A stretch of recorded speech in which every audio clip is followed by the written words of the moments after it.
Ils s'appellent Max, Shania, Steve, Elite, Touilly, Marble, Kaya, Walker ou encore Vulcain. Ce sont tous des animaux de compagnie, qu'ils soient chiens ou chats, mais d'un tout nouveau genre. Ce sont en effet tous des animaux hybrides, à savoir issus d'un croisement entre un animal domestique et un animal sauvage. Créés aux États-Unis, ces nouvelles races canines et félines ont été sélectionnées afin d'obtenir des animaux au look le plus exotique et sauvage possible. Vous avez une espèce de fascination du sauvage. Là, on est dans le fantasme, là, on est dans le rêve. C'est un rêve qui n'est pas nouveau de l'homme, de pouvoir s'approprier le sauvage. Là, l'idée, justement, c'est d'essayer de profiter donc, de croisements pour avoir les avantages du sauvage sans les inconvénients. C'est le look qui plaît aux gens. Souvent, c'est ce qu'on entend, quoi. Je veux une panthère. Pour répondre à cette envie de sauvage, des éleveurs américains sont parvenus dès les années 60 à faire s'accoupler des chats domestiques avec le chat léopard du Bengale, un petit félin nocturne et solitaire dont la population vit à l'état naturel entre l'Inde et la Corée du Nord, de préférence dans les forêts. La race ainsi créée a tout simplement été baptisée Bengale. Un peu plus tard, dans les années 90, d'autres éleveurs, toujours aux États-Unis, ont croisé des chats domestiques avec des servals africains, un félin de taille moyenne proche du caracal et du léopard, qui vit dans la savane entre l'Afrique subsaharienne et l'Afrique australe. En référence à cet habitat des grandes plaines, cette race a été baptisée Savannah. Cette recherche d'un look sauvage n'a pas épargné le monde canin. Pour obtenir des chiens d'un nouveau genre, les éleveurs ont croisé de véritables loups avec des chiens domestiques de type berger allemand ou husky pour donner naissance à des chiens loups, les wolf dogs américains. Et étonnamment, pour arriver à ces hybridations, aucune manipulation génétique n'a été nécessaire. Proches génétiquement de leurs cousins sauvages, ces chiens et chats domestiques ont pu se reproduire par voie sexuée, ou du moins les y a-t-on contraints. Mais cette proximité autorise-t-elle à croiser entre elles des individus dont les lignées se sont séparées il y a des milliers, voire des millions d'années? L'homme, qui a toujours sélectionné les espèces à son profit pour l'agriculture ou l'agrément, est-il cette fois allé trop loin? L'hybridation divise et soulève des questions à la fois scientifiques et éthiques. On joue un petit peu les apprentis sorciers puisqu'on a cette capacité de maîtriser le vivant aujourd'hui et de faire des mélanges comme bon nous semble. Vous voulez avoir un lien avec le monde sauvage, très bien, mais pas dans votre salon. On est allé trop loin. Posséder de tels animaux est-il par ailleurs sans risque? Peut-on vraiment les domestiquer? Hybrides, nouveaux animaux de compagnie ou nouveaux monstres créés par l'homme?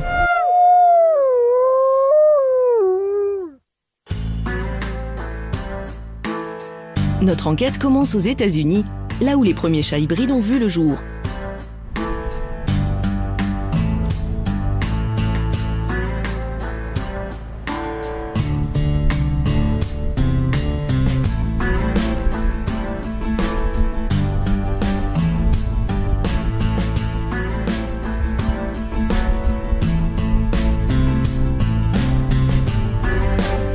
Deborah Johnson s'est installée dans une ancienne ferme pour y élever des chats bengales et Savannah. Un business dont elle tire l'essentiel de ses revenus, mais avant tout une passion. Deborah possède 15 chats qui l'occupent toute la journée.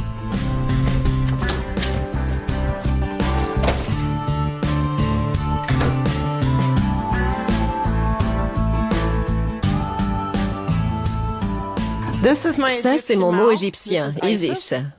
Elle est très très douce. On ne connaît toujours pas leur origine exacte, mais on en a retrouvé momifiés datant de l'Égypte antique. Ce sont des chats extrêmement intelligents. Et voilà mon chaton, Savannah. Elle a 15 semaines. C'est encore un bébé, mais ce sera ma prochaine femelle reproductrice. Ceux-là, ce sont des Devon Rex. Mais plus couramment, on parle d'eux comme de chats aliens aux pattes de singe, parce qu'ils sont capables d'ouvrir toutes sortes de choses, comme les Savannah. Ils ont quasiment des doigts humains.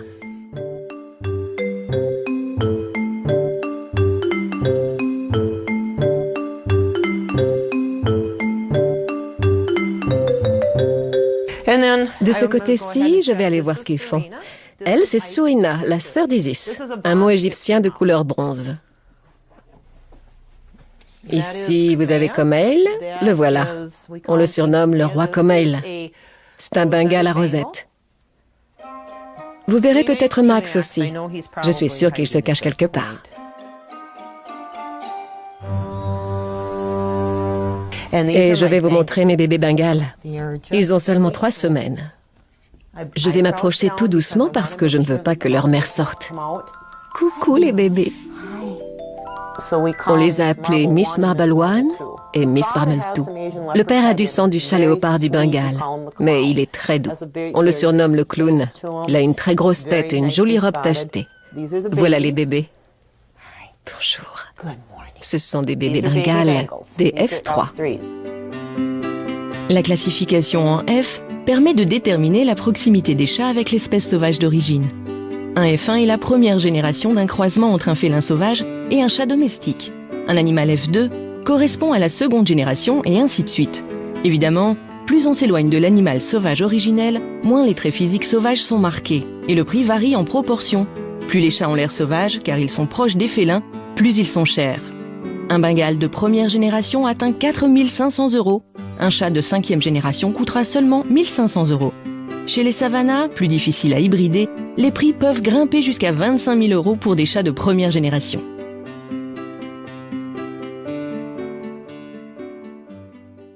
Ils ont un peu de sang de chat léopard du Bengale en eux, un pourcentage infime. Le père, Carrie, en a plus. Ces femelles en ont peut-être 5 à 7%, pas plus. Alors que le père doit avoir 25% de chat léopard du Bengale en lui. Mais ce qui est bien avec lui, c'est qu'il est très doux. Quant à mes femelles, ce sont d'excellentes mères. Oui, vraiment excellentes. Marble One a donné naissance à 4 chatons. Une performance chez ces hybrides qui souffrent de nombreux problèmes reproductifs.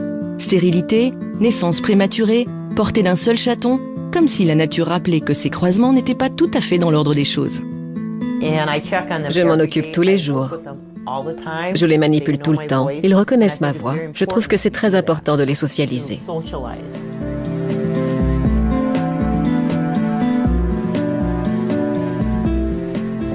Mais avec les hybrides, la socialisation ne fonctionne pas toujours. Regardez, voilà Max. Avec un père serval et une mère chat domestique, Max est un parfait modèle de chat hybride de première génération. Un look et une démarche 100% sauvage, mais un caractère qui l'est tout autant. Impossible d'approcher cet animal pour le moins furtif et craintif. Tu es un bon chat. C'est très compliqué d'obtenir un F1 comme celui-ci. Tu es un bon chat. Oui, tu es beau. Il adore qu'on lui parle et il comprend quand on lui dit bon chat. Il vous observe.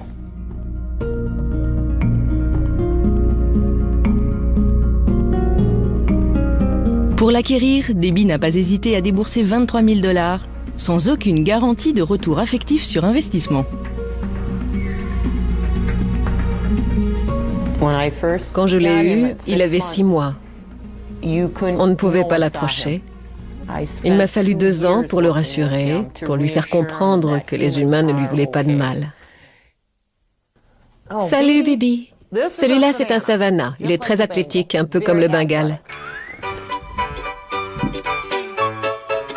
Si le contact est plus facile avec les générations postérieures, on reste loin du gros minou qui ronronne sur les genoux. Hyperactifs et insatiables, les Savannah sont les champions toutes catégories du saut en hauteur et autres performances acrobatiques. Une aptitude spécifique aux cervales qui sont capables d'effectuer de spectaculaires bonds pour attraper leur proie.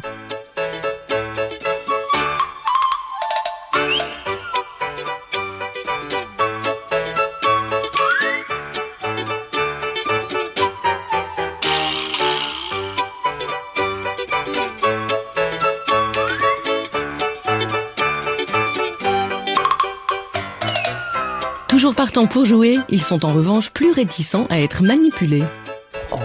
Sois gentil. Désolée, attendez. Les gens aiment qu'ils aient un ventre joliment tacheté, comme le sien. Voilà, regardez. Elle veut jouer. Ils veulent de belles oreilles. Vous voyez ces petits osselets blancs, comme on les appelle, derrière les oreilles? Elle est très joueuse. Elle est parfaite, il n'y a rien à redire. Elle est tachetée. C'est le critère le plus demandé, les taches. Les oreilles aussi sont importantes. Les siennes sont exactement comme il faut. Je ne sais pas comment vous expliquer, je vais vous montrer. Attends, excuse-moi. Vous voyez ces bandes qui partent des yeux et qui vont jusqu'au bas du lobe des oreilles? C'est aussi un critère. Oui. Leurs pattes sont également différentes. Les gens veulent que le dessous de leurs pattes soit noir, pas rose.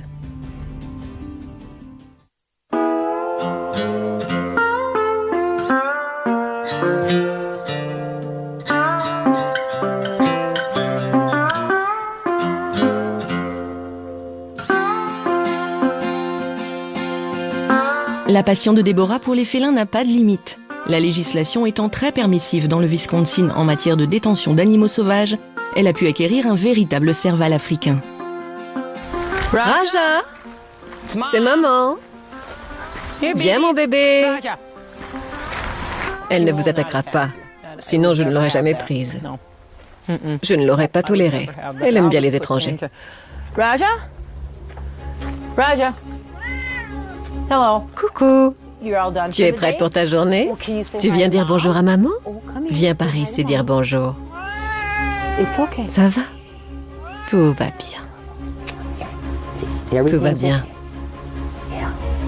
Everything's okay. Bonne fille. Good. Hi, Kalani. Salut Clony. C'est la sœur de Comel, un bengale tacheté. Spotted Bengal. She likes Elle aime être dehors. Elle est copine avec Raja. T'es une bonne fille. Oui, toi aussi, Clony. T'es une bonne fille. Oh, please. Raja, s'il te plaît. Raja. Elle n'est pas méchante. Okay, you two. Arrêtez tous les deux. Ah, là, tu l'as cherché. Elle l'a cherché après, forcément.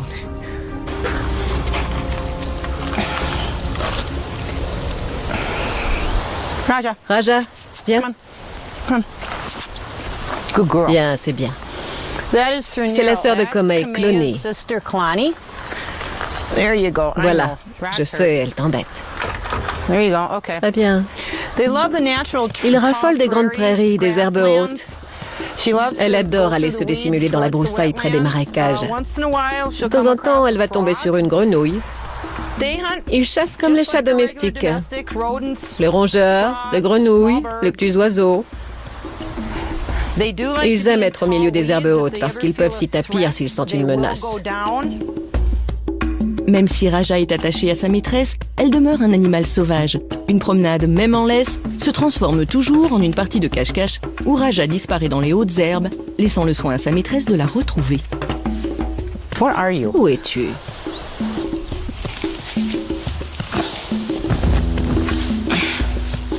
Raja? Hey, baby Allez, girl. viens ma fille, sors de là. We're gonna get you out of these tall weeds. Un comportement totalement normal, puisque c'est la stratégie de chasse des servals. Ils se dissimulent dans la végétation pour tendre des pièges à leur proie. Leurs grandes oreilles fonctionnent alors comme une antenne parabolique pour localiser les rongeurs, tandis que leurs longues pattes permettent de bondir sur les proies ainsi repérées. She's watching. Elle nous observe. I can Je le sens. feel it. This is extraordinary. C'est extraordinairement rare d'avoir un animal pareil auprès de soi. She knows her name Elle reconnaît very très bien son nom, very, very mais well. elle reste un animal But sauvage. there still is that wildness in them. I think with Je the pense way que she si is je la at this lâchais, point, elle n'irait pas bien she loin. couldn't run that far. Mais je ne veux pas prendre de But I don't risques. wanna take a chance.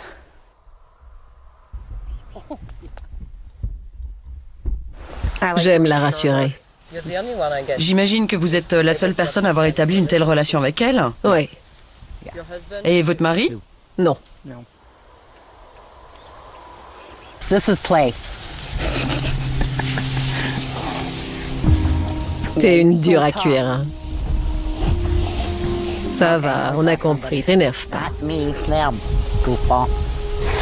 Non, tout va bien. Le sifflement, c'est parce qu'elle vous a vu. Sinon, vous avez pu constater qu'elle me respecte. Les experts estiment qu'il y aurait près de 20 000 servals détenus en captivité sur le sol américain. Des félins sauvages maintenus en cage pour le simple plaisir de posséder un animal hors du commun ou pour servir à des programmes de reproduction qui peuvent se révéler très lucratifs. Mais un serval est-il vraiment à sa place, enfermé dans une cage de quelques mètres carrés? Ce qu'on voulait faire, c'était garder le caractère doux et la personnalité d'un animal domestique, mais en y apportant une touche exotique, comme ses oreilles, et surtout une intelligence supérieure. Et c'est ce qu'on a fait.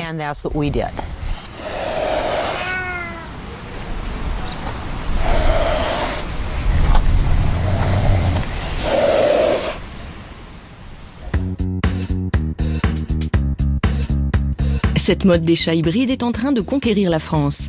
Si les savannas sont encore peu répandus, les Bengales y sont eux bien implantés. Importé dans l'Hexagone dès 1989, le Bengale est une race reconnue par le LOF, le livre officiel des origines félines. Il serait environ 8000 aujourd'hui. Seuls cependant sont autorisés légalement les chats de 4e génération ou plus. Agnès Guéraud s'est tellement éprise de cette nouvelle race qu'elle s'est lancée dans l'élevage il y a 4 ans, en plus de son travail.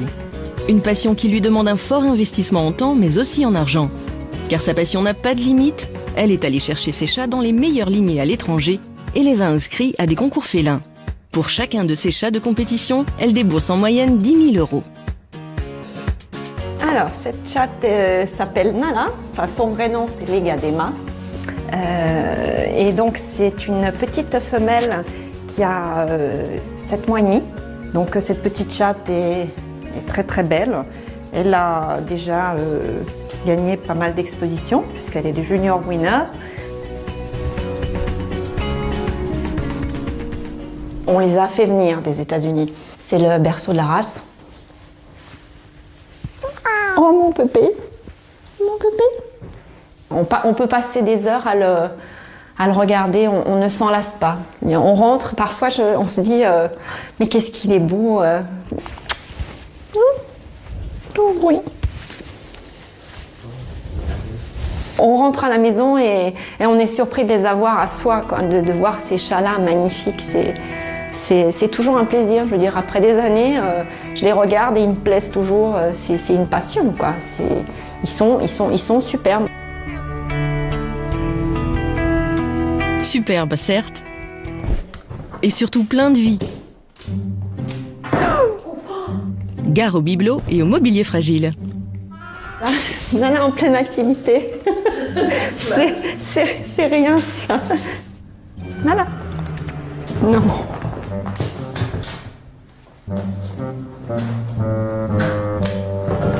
Alors voilà, les loopings, c'est sa spécialité. C'est la fête aujourd'hui.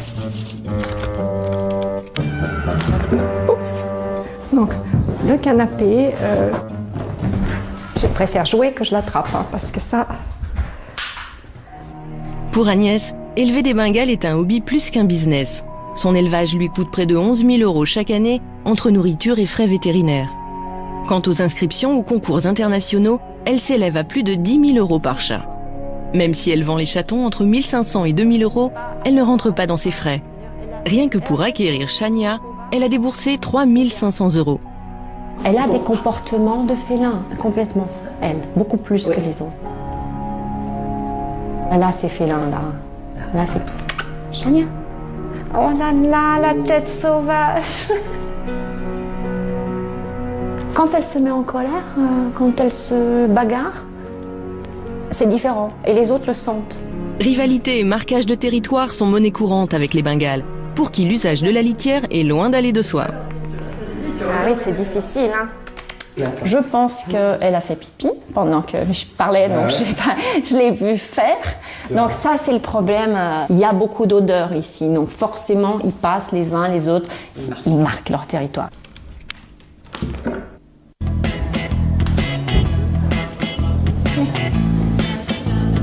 Impossible pour autant de les laisser gambader dans le jardin, là où le marquage de territoire serait moins incommodant.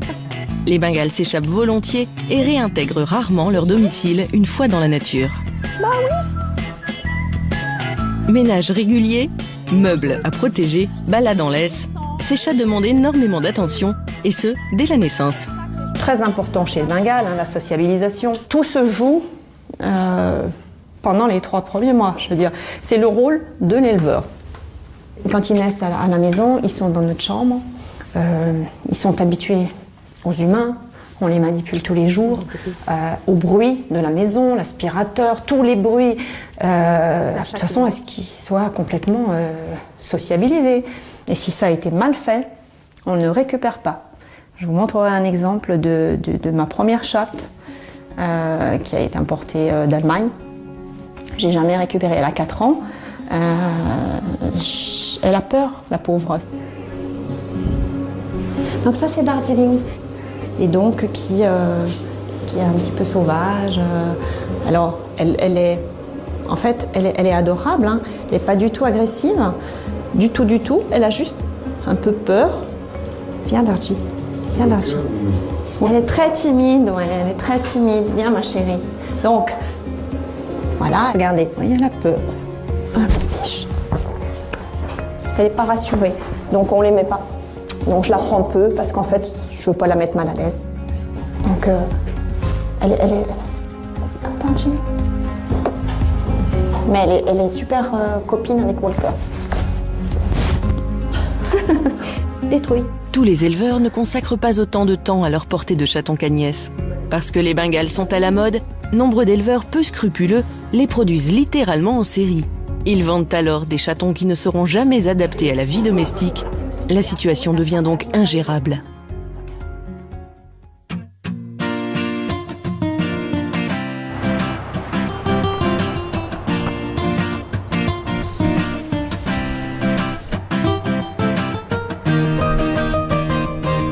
Aux États-Unis, où ces chats hybrides existent depuis plusieurs décennies, le problème a pris des proportions inquiétantes.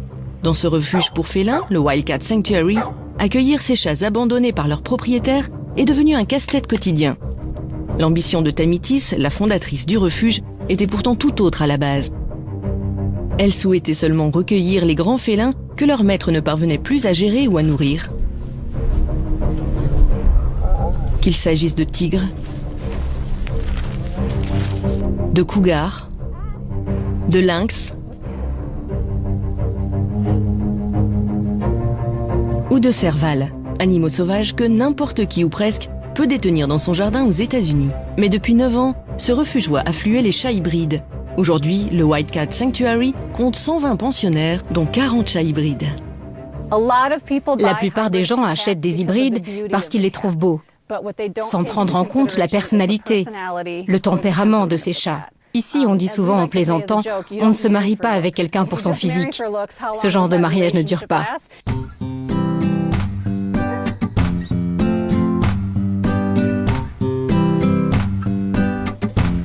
Alicia est l'une des soignantes. Elle connaît l'origine de tous les chats hybrides du refuge. Tous nos enclos sont équipés d'un sas de sécurité pour éviter que les animaux ne s'échappent. N'étant pas vaccinés contre la rage, nous ne sommes pas autorisés à entrer dans les cages. Celui-là, c'est Hilo ou Hilo. C'est un savannah de première génération. Un croisement entre un serval et un chat domestique. Il s'entend plutôt bien avec les autres chats, mais il peut être sournois parfois, ce qui fait que je l'ai toujours à l'œil.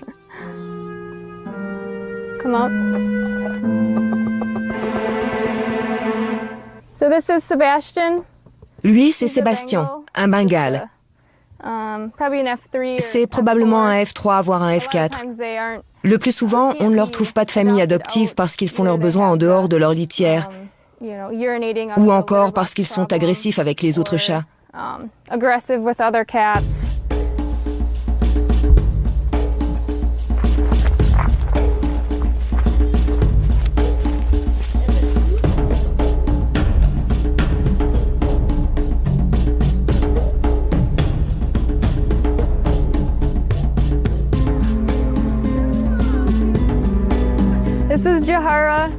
Là, c'est Jera, c'est un serval. Il appartenait à un particulier dans le Wisconsin. Sa propriétaire avait aussi des Bengales, donc on suppose que son plan à l'origine était d'élever des savannas de première génération pour les vendre. Mais Jera s'en est pris à elle. Au début, il se montrait plutôt amical avec sa maîtresse, elle rentrait même dans sa cage, mais au fil du temps, il est devenu de plus en plus agressif envers elle et il s'est mis à l'attaquer. Alors elle a décidé de le placer chez nous pour qu'il puisse retrouver une vie d'animal sauvage.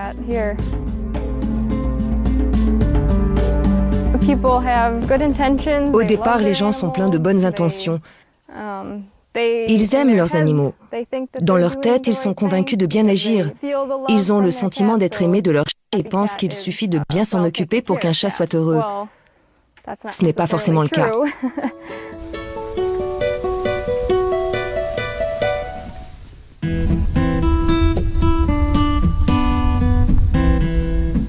Chaque jour, il faut nourrir ces populations d'hybrides abandonnés. Pour cette association qui ne vit que des dons privés, c'est un travail et un budget conséquent. Ça représente environ 55 kilos de viande par jour. Ça va des cuisses de poulet aux morceaux nobles du bœuf, en passant par des proies comme les rats, les lapins ou les souris.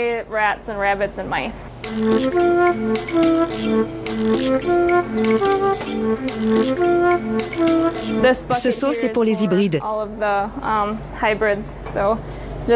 Ils ont des gamelles individuelles ou pour deux. Comme ils ont tous un régime alimentaire spécifique, chaque matin, il faut préparer les différents menus de la journée.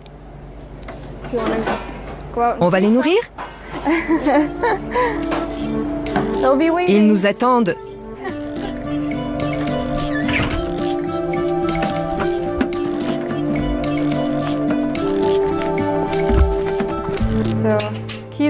Kisa est une F1. Elle adore le poulet. Elle va revenir. Elle est sauvage. Vous voyez nourrir un chat comme ça chez vous?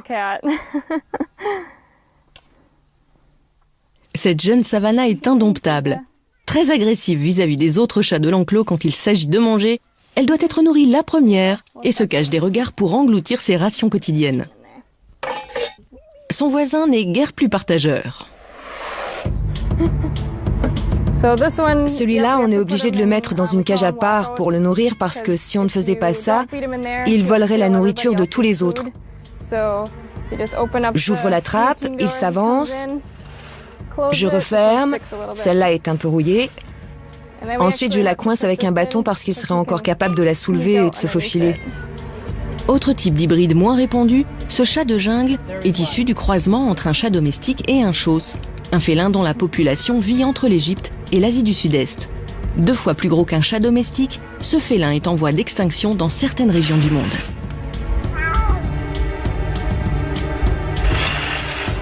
Cette agressivité peut se retourner contre les autres animaux de la maison, mais aussi les jeunes enfants. Les propriétaires de chats devenus ingérables n'ont alors que 2 solutions, l'euthanasie ou le placement en refuge. Il n'en existe malheureusement que 4 tels que le Wildcat Sanctuary pour l'ensemble des États-Unis. Et les demandes surpassent de très loin les capacités d'accueil.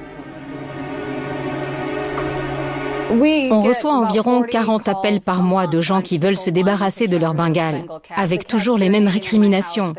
Mon chat fait pipi dans la maison, mon chat urine sur mon mari, sur les meubles, il a mordu mon petit ami. Le problème le plus fréquent, c'est qu'ils urinent partout.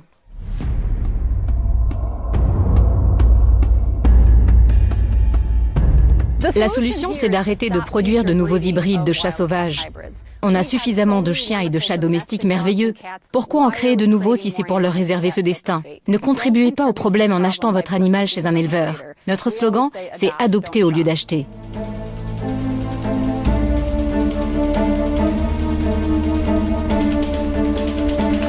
Les refuges américains ne sont pas les seuls à tirer la sonnette d'alarme. Le phénomène inquiète aussi les scientifiques, pour qui cette mode est une véritable aberration qui pourrait menacer à terme la survie des félins sauvages.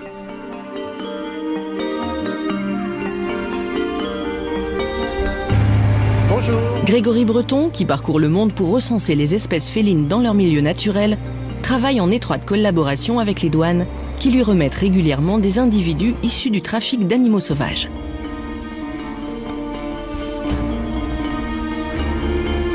Des animaux commercialisés pour servir au programme de reproduction des chats hybrides.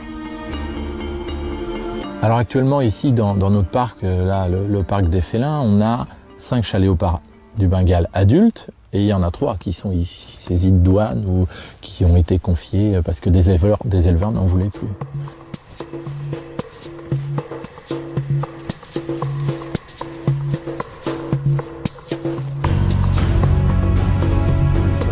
c'est devenu une espèce très convoitée pour un commerce d'animaux, parce que, malheureusement pour lui, il peut s'hybrider avec le chat domestique. Reproduire un chat domestique avec un chat du Bengale, chat léopard du Bengale, j'insiste bien, l'espèce sauvage, c'est faisable d'un point de vue génétique.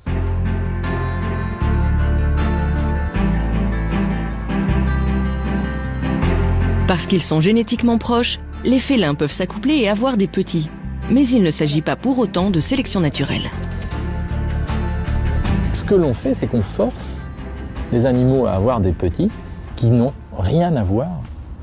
Donc il y a vraiment un problème éthique derrière cette folie de l'hybridation. Alors à l'état sauvage, ils ne s'hybrident pas, ils ne se rencontrent pas. Ou un chat léopard va tuer un chat domestique. Avec l'hybridation, l'homme provoque ainsi des mariages forcés matériellement impossibles dans la nature du fait de l'éloignement géographique des animaux.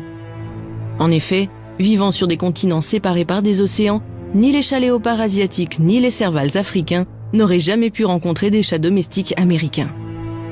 Ce n'est pourtant pas la première fois que les hommes tentent des croisements avec des espèces géographiquement éloignées.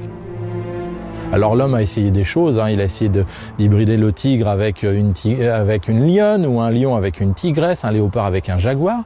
On a montré que ça fonctionnait, à la fois à l'époque de l'Antiquité, les cirques romains, les grandes ménageries princières, ou dans les parcs zoologiques au 19e et début du 20e siècle.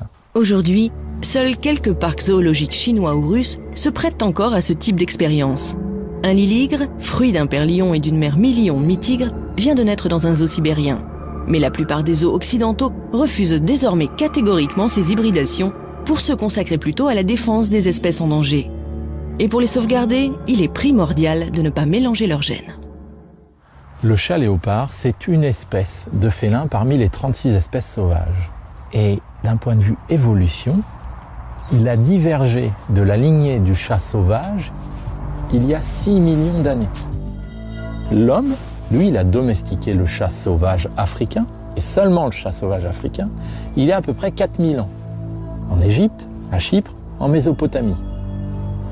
Donc aujourd'hui, des gens prennent des chats domestiques, les hybrident avec des chats léopards, donc c'est complètement contre nature. C'est comme si moi, je décidais demain d'avoir une copine bonobo, qu'on ait des petits et qu'on les garde. D'un point de vue éthique, on ne s'accouplerait jamais avec un grand singe, bonobo, chimpanzé ou gorille. C'est quelque chose qui nous paraît complètement fou. Une comparaison hasardeuse? Hélas non. Il y a 6 millions d'années, les homininés se séparent en 2 branches distinctes, les paninés, ancêtres des bonobos et des chimpanzés, et Homo sapiens, l'ancêtre de l'homme. 6 millions d'années, soit l'époque de Toumaï, l'être mi-chimpanzé, mi-homme, que certains paléoanthropologues considèrent comme l'une des premières espèces de la lignée humaine. Il y a 6 millions d'années également, les félidés se séparent en 2 lignées distinctes. Celle du chat léopard, dont est issu le chat léopard du Bengale, et celle du chat sauvage, l'ancêtre du chat domestique. Quant au serval, il a commencé à évoluer en une lignée distincte il y a 8 millions et demi d'années. La comparaison est pour le moins déroutante. L'homme a-t-il le droit, pour satisfaire ses intérêts ou réaliser ses rêves, d'hybrider des espèces dont le patrimoine génétique a divergé il y a des milliers d'années? Pourquoi par ailleurs réinjecter des gènes sauvages dans des animaux que l'homme a mis des millénaires à domestiquer? Si l'hybridation féline soulève des problèmes d'ordre génétique et éthique, ces chats ne sont pas pour autant dangereux pour l'homme. Ils urinent certes souvent pour marquer leur territoire, se battent pour la nourriture et n'ont qu'une envie, s'échapper. Au pire, ils donnent des coups de griffe. Pas forcément agréables, mais pas mortels. Contrairement à d'autres types d'hybrides, comme les chiens-loups, issus du croisement entre chiens domestiques et loups, aussi appelés wolf dogs. Avec cette nouvelle race, on a fait du meilleur ami de l'homme, le classique chien domestique, obéissant et soumis à son maître, une machine à tuer potentielle. Cette mode de prendre un animal sauvage ou un hybride comme animal domestique ne date pas d'hier. On a commencé à en entendre parler à la fin des années 80 dans le Minnesota, quand on a vu des enfants se faire tuer et de façon répétée. Évidemment, un chien aussi, ça peut vous mordre, mais là, il s'agissait d'un autre type de comportement. Ces enfants étaient tués, pas simplement mordus. Ce chien-loup était une bombe à retardement. Le chien semblait docile d'après la famille du jeune garçon. Les chiens-loups racés sont capables de tuer. Malheureusement, on parle là d'animaux à l'instinct de loup dans un corps de chien. Des animaux qui n'ont pas leur place au milieu des humains dans un cadre domestique. Certains États comme Hawaï ont fermement réagi à ces attaques en interdisant purement et simplement les hybrides. Dans d'autres États comme l'Indiana, posséder un wolfdog n'est soumis à aucune réglementation. La loi américaine est un véritable patchwork au niveau national. Comment réguler une population de chiens-loups qui a atteint, d'après le ministère de l'Agriculture, 300 000 individus? L'éradication pure et simple de ces animaux n'est pas la solution, car il y a wolfdog et wolfdog. Quand on croise un chien avec un loup, on ne sait jamais quelle proportion de l'un ou de l'autre va l'emporter. Au moment de la division cellulaire, il est impossible de prédire quelle part du patrimoine génétique de chaque parent va être transmise à l'individu. Au niveau comportemental, ça va engendrer un sacré bazar. Dans cette loterie génétique, le meilleur comme le pire peut surgir. Dans certains cas, ces croisements donnent naissance à ce que les Américains appellent des low contents, des chiens-loups contenant très peu de gènes lupines.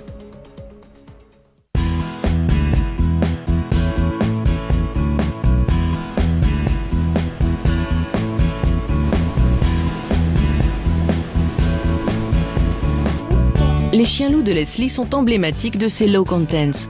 Physiquement, ils sont proches des bergers allemands ou des huskies. De caractère, ils ont tout du bon toutou obéissant. Leslie emmène Steve, son jeune chien-loup de 4 mois, et Touyi, une femelle de 2 ans, en promenade. Viens là.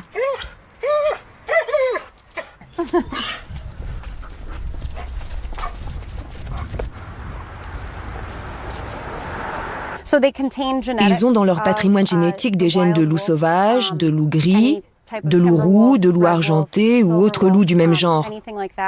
Ça, c'est pour la partie sauvage du mélange. Et pour l'autre partie, ils ont des gènes de chiens, de malamutes, de berger allemand ou de husky. On les prend quand on veut obtenir un chien loup parce que ce sont les chiens les plus proches du loup génétiquement.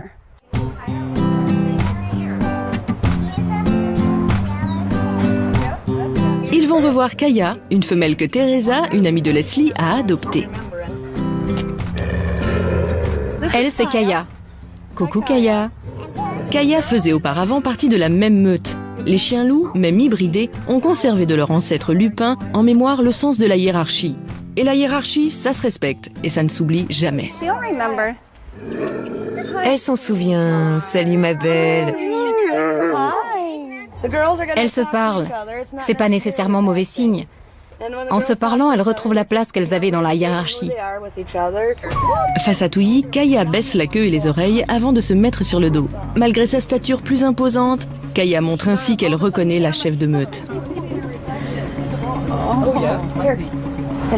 C'était la femelle de sa meute.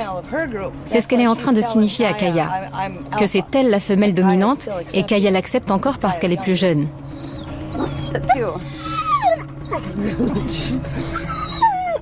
Ce sont des chiens de 6e ou 7e génération maintenant. La première génération est à 50% loup et ensuite on croise les chiens entre eux.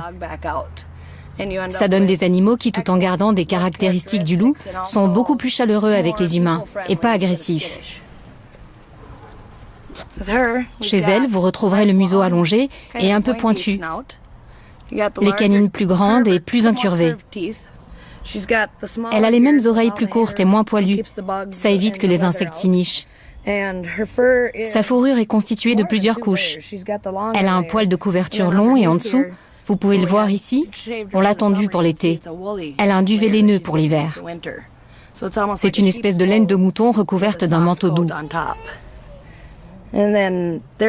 Ensuite, les pattes. Elles sont plus fortes que celles d'un chien, avec des pieds plus lourds. Le loup gris doit pouvoir traverser la toundra. Qu'une surface soit marécageuse ou enneigée, ils doivent pouvoir se déplacer dedans. Leurs pieds sont larges et allongés. Ils sont immenses en fait. Ça leur fait comme des raquettes. Pour les puristes, il n'existe qu'un seul et vrai wolfdog, le high content. Des chiens-loups contenant un fort pourcentage de sang loup. De son ancêtre lupin, le wolfdog doit non seulement avoir l'apparence physique, mais aussi le caractère. Viens, viens. Voilà. Mike fait partie de ces passionnés qui ne supportent pas l'approximation. Par fascination pour cette race, il est allé chercher son chien loup aux États-Unis, dans les élevages les plus réputés, alors qu'il vit en Belgique. Il a refusé de nous communiquer son prix d'achat et nous donne rendez-vous dans un lieu qu'il n'a pas souhaité préciser. C'est un animal qui est apprivoisé, mais ce n'est pas un animal domestique au sens du terme. Un animal domestique n'a plus d'instinct. Mike a choisi de garder l'anonymat pour des raisons qui lui sont propres. Je tiens à garder ma tranquillité.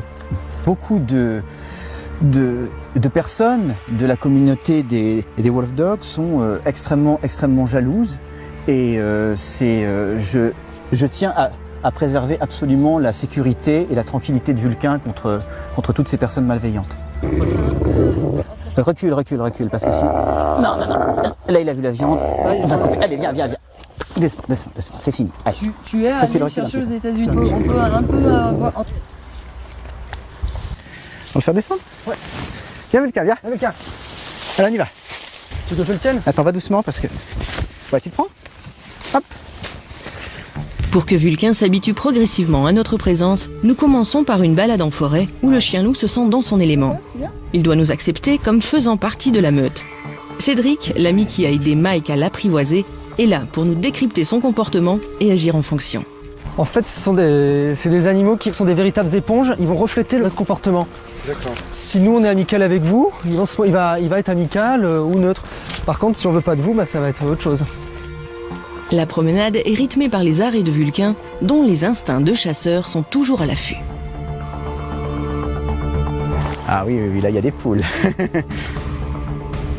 Pour détourner son attention, une méthode radicale. Lui donner des morceaux de viande émiettés. Mike en a toujours plein les poches. Il faut récompenser Vulcain pour sa bonne conduite à cadence très régulière, environ toutes les 2 minutes. Mais parfois, la viande ne suffit pas à calmer les ardeurs du chien loup, génétiquement programmé pour chasser. Tiens, saute. Viens. Et laisse le chien, viens. Viens, tu restes. Viens, Vulcain, tu restes. Tu restes là, tu restes. Allez, viens. Viens. Viens. Allez, viens. Viens, Vulcain, doucement. Allez, viens, doucement. Il est pas content, il aime pas beaucoup les chiens. Non, mais vous inquiétez pas, c'est pas sur vous. C'est le chien qui lui plaît pas, c'est tout.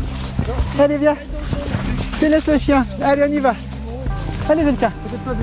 Il y a des choses plus intéressantes à faire qu'à poursuivre un chien, franchement. Allez, viens. Et c'est un animal qui est très joueur aussi, donc la personne qui désire un Wolf Dog, faut qu'elle se dise que pas de vie d'appartement, à pas bouger. Et par contre, si la personne aime sortir, aime bouger, tout ça, alors là, c'est le paradis parce que c'est un animal, on peut l'emmener partout, on peut faire par tous les temps, neige, froid, tout ça. À moins 15, vous le sortez sans problème. Hein. Et plus vous le sortez, plus vous êtes reconnaissant, plus les relations s'améliorent. On remonte? Allez, hop là. Mike avoue parcourir jusqu'à 15 km par jour avec Vulcain pour qu'il se défoule. Au programme, jeu de balle. Oups. Hop là. C'est bien, Vulcain.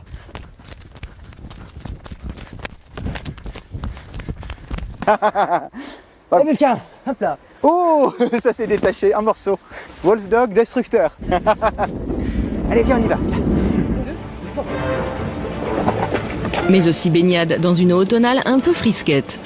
Son maître n'hésite pas à mouiller la chemise. Rien n'est trop beau pour ces chiens loups qui ont besoin de se défouler et d'être stimulés en permanence.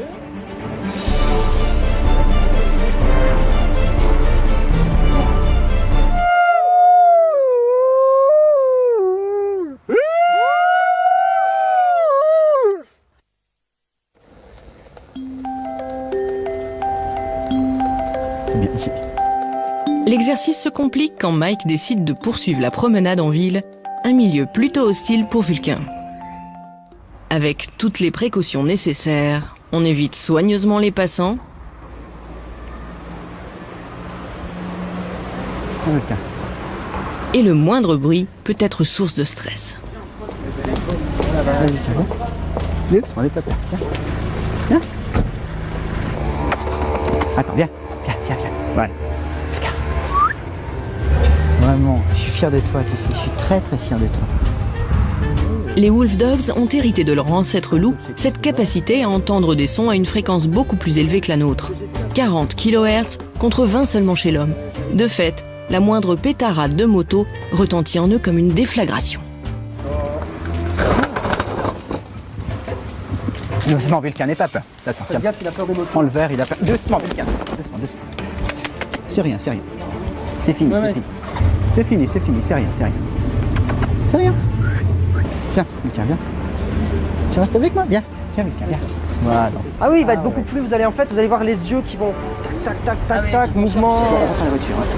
Sinon on a marre. Voilà, il va être en plus grande recherche. Ces chiens sont-ils donc vraiment capables de vivre auprès des hommes?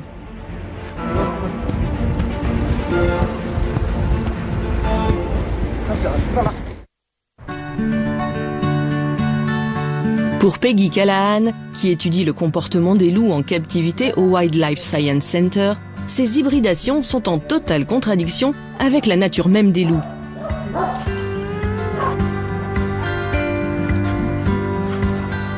Car entre chien et loup, c'est loin d'être l'amour fou. Le comportement naturel du chien consiste à nous défendre. C'est pour ça qu'on les a dressés historiquement, pour nous protéger des loups. Mais cette clôture modifie le comportement des chiens. Enlevez-la et les chiens auront vite fait partir. Là, ils parlent, ils discutent.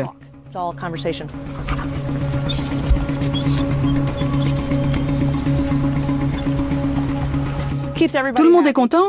Les chiens pensent bien faire leur boulot et les loups se disent « Un de ces quatre, je vais te dévorer ».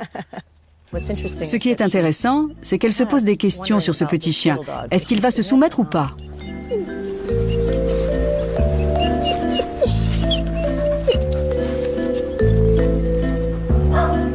Alors forcément, quand on croise ses frères ennemis, le cocktail est détonnant. Non. Reste ici. Venez avec moi. Salut. Non. Toi, tu restes là.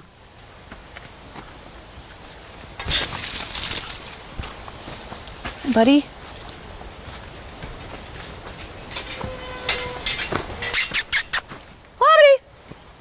Hi guys. Salut vous.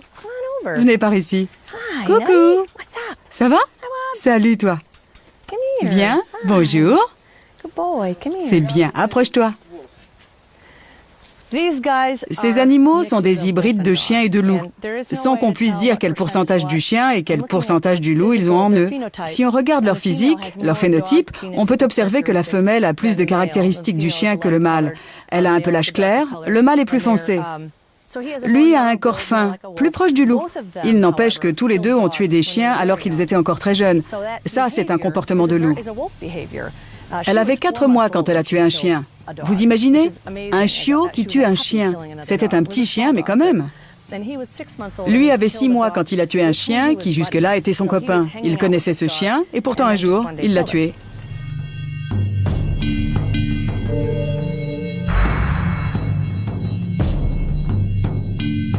En grandissant, les loups attaquent d'autres membres de la meute ou d'autres loups. C'est un comportement tout à fait naturel pour eux. Les chiens ne se tuent pas entre eux normalement. Ce n'est pas dans leur nature. Alors que c'est naturel pour un loup de tuer un autre loup.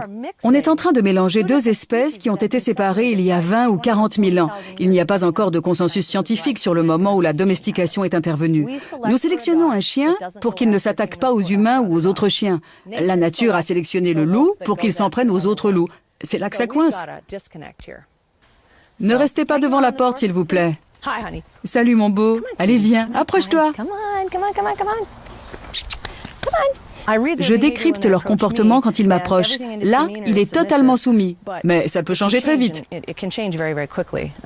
Il a peur, il s'éloigne, c'est un comportement classique. Coucou, t'es un drôle de bonhomme, toi. Il ne faut pas espérer établir avec eux le type de relation qu'on peut développer avec un chien année après année.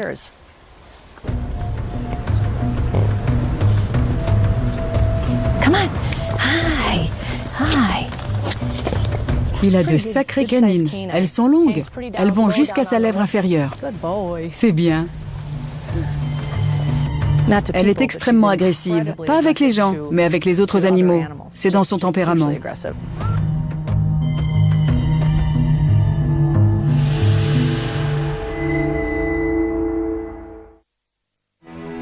Si l'origine génétique des chiens divise encore la communauté scientifique, elle s'accorde sur un point. Le chien est la première espèce à avoir été domestiquée par l'homme avant même l'apparition de l'agriculture. En croisant un loup et un chien, c'est un peu comme si les hommes d'aujourd'hui recommençaient le lent travail de sélection entrepris par leurs ancêtres du Paléolithique supérieur. Certaines populations de loups se seraient différenciées en fait pour se rapprocher des campements humains et profiter de tout ce qui était déchets. De ce fait, il y aurait une sorte de phénomène d'autodomestication, c'est-à-dire qu'effectivement les loups les moins craintifs vis-à-vis de l'homme étaient ceux qui pouvaient récupérer le plus de nourriture. Puis donc en fait, on a eu dans un premier temps effectivement une sélection sur ce degré de sociabilité vis-à-vis de l'homme. Seuls les animaux qui acceptaient le contact avec les humains ont donc pu être domestiqués. Les autres, bien plus nombreux, ont toujours refusé de se soumettre à l'homme. Ni les chats du Bengale, ni les servals, ni les loups n'ont jamais accepté de vivre avec les hommes.